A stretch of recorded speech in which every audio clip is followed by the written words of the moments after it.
તો રાજ્યના ખેડૂતો માટે આવી રહ્યા છે માઠા સમાચાર। કાલથી કેટલાક વિસ્તારોમાં થઈ શકે છે માવઠું। ઉત્તર અને મધ્ય ગુજરાતના ભાગોમાં માવઠું થઈ શકે। 27મીએ મહીસાગરમાં સામાન્ય વરસાદ વરસી શકે છે। 28મીએ સાબરકાંઠા અને અરવલ્લીમાં માવઠું થઈ શકે તો 28મીએ મહીસાગર, દાહોદ, અમદાવાદ માટે આગાહી કરવામાં આવી છે।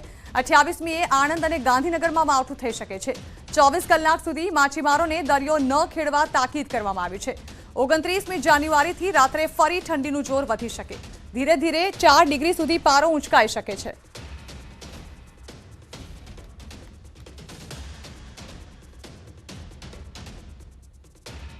ड्यूरिंग नेक्स्ट 5 डेज में ड्राई रहेगा, बारिश होने का संभावना नहीं है।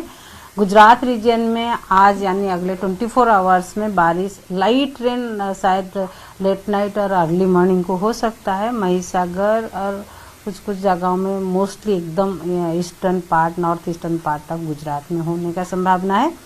और डे 2 यानी कल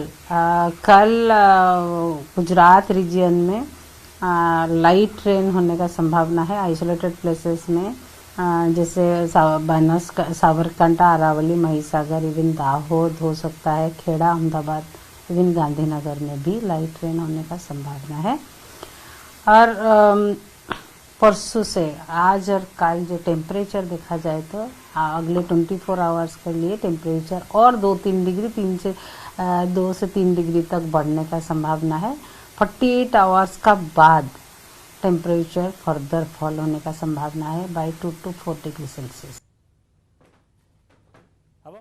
आगाही છે કે આગામી 48 કલાક રાજ્યના કેટલાક વિસ્તારોમાં વરસાદ થશે। આપને જણાવી દઈએ કે ભર શિયાળાએ ગુજરાતની અંદર વરસાદ જોવા મળશે।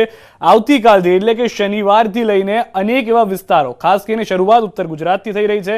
આપ જે દ્રશ્યોમાં જોઈ રહ્યા છો, રાધનપુર, પાલનપુર, કુડા, સુરેન્દ્રનગર, મોરબી, ચોટીલા, આ તમામ વિસ્તારો છે કે જ્યાં આગળ વરસાદ જોવા મળશે। આવતીકાલથી આ વરસાદની શરૂઆત થશે। પાલનપુર છે જ્યાં વરસાદ જોવા મળશે, મહેસાણામાં વરસાદ જોવા મળશે ને ત્યારબાદ અનેક વિસ્તારો એવા છે કે જ્યાં આગળ આ વરસાદની શરૂઆત થઈ જશે। કમોસમી વરસાદ હશે, તેટલો ભારે વરસાદ નહીં થાય, પરંતુ રાત પડતા પડતા મોટાભાગના વિસ્તારો, મોરબી, સુરેન્દ્રનગર, વિરમગામ સહિતના વિસ્તારો જે છે તેમાં વરસાદની શક્યતાઓ વધી જાય છે।